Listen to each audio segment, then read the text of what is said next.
मेरी ये हालत अज्जू और रायस्टार ने की है। ये सुनकर अज्जू और रायस्टार चौंक जाते हैं। तुंग आगे बोला, तुम दोनों हर बार मेरा मजाक उड़ाते थे, मुझे मारते थे, लेकिन मुझे कभी बुरा नहीं लगा क्योंकि मैं तुम दोनों को अपना भाई मानता था। और इस बार मेरे जन्मदिन पर मुझे लगा था कि शायद मेरे दोस्त मुझे भी थोड़ा सम्मान देंगे, मुझे अपना भाई मानकर मेरे लिए एक अच्छा सा केक लाएंगे।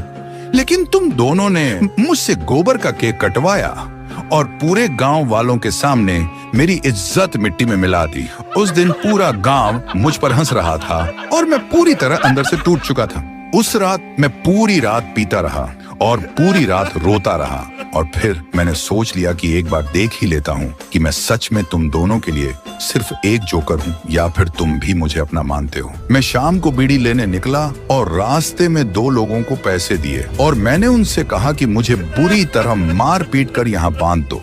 मैं मरना नहीं चाहता था, मैं बस ये जानना चाहता था कि अगर मैं सच में कहीं गायब हो जाऊं तो क्या तुम दोनों को कोई फर्क पड़ेगा। मैंने ये सब इसलिए किया ताकि तुम समझ सको कि तुंग कोई मजाक नहीं है, कोई जोकर नहीं है, बल्कि तुंग भी एक इंसान है। अज्जू और रायस्टार दोनों घुटनों पर बैठ गए, आंखों में शर्म थी। अज्जू ने कांपती आवाज में कहा, हमें माफ कर दे तुंग, हम तेरी हंसी को हमेशा मजाक समझते रहे, लेकिन हमें कभी एहसास ही नहीं हुआ कि उसी हंसी के पीछे तू अपना सारा दर्द छुपा रहा था। दोनों ने जल्दी से तुंग की रस्सियां खोली और उसे जोर से गले लगा लिया। रायस्टार बोला, आज के बाद कोई तेरा मजाक नहीं बनाएगा तुंग, तू हमारे लिए मजाक नहीं है, तू हमारी जान है। तुंग की आंखों से आंसू बह निकले और आज पहली बार उसने अपना दर्द छुपाया नहीं और फिर तीनों साथ साथ खुशी गांव लौट गए। तो दोस्तों, अगर आपकी जिंदगी में भी तुंग जैसा कोई दोस्त है जिसका आप हर रोज मजाक उड़ाते हो और शायद कभी कभी उस पर हाथ भी उठा देते हो, लेकिन फिर भी वो हर बात पर हंस देता है, कभी बुरा नहीं मानता, तो ये वीडियो उसे भेज देना